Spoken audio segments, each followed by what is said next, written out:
Well, sé sean táchan is simúla le fada an lá dúsgartéireann. Tá ar a leid tríon fan na síocháin an seo go atá imealach sa bhéid is go bhfuil siad faoi bhain ghuiil an bhearna idir an dá phrí fáirtí an tó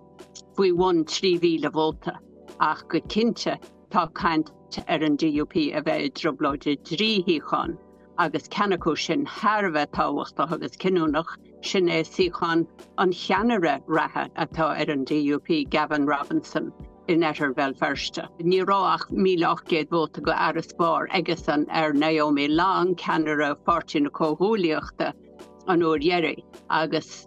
go leor cainte faoi go bhfuil seans níos tharaí an tam seo ná mar bhíoh ná mar bheile. Ar nó tá faibanna eile ag an DUP,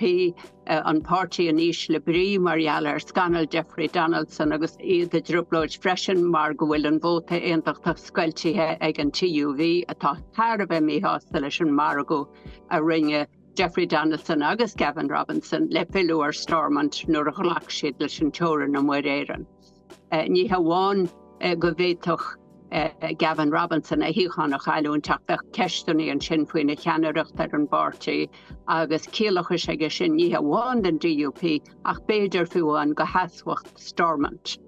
Chum maith le síochan Gavin Robinson tá síochan a bhíochaigh Jeffrey Donaldson an Gleann an Lagáin faoi bhrú an mhór deirí le Sorcha Eastwood ón fáirtí na cóthúlaíochta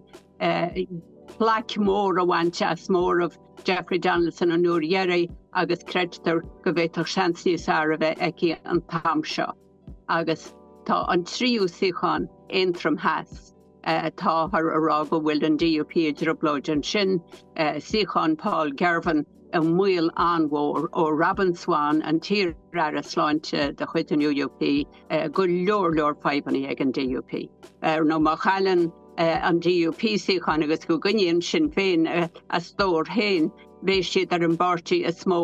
ní hamháin sna cóirlaí áitiúla agus a Stormont ach a Westminster freisin cé nach leacann siad le na síocháin an sin. Ní atá rá go bhfuil cóir na gaoithe le sin féin ach an irid, mar coppla mío hen bhí siad a caint ar thíocháin bhreise a bhuachan san táchaán seo ach a níos níl siad ach a caint ar a gcuid a chosant. Na síocháin atá acu a chuineáil más féidir lo cé bhfuil ar a leid péire acu sin imealach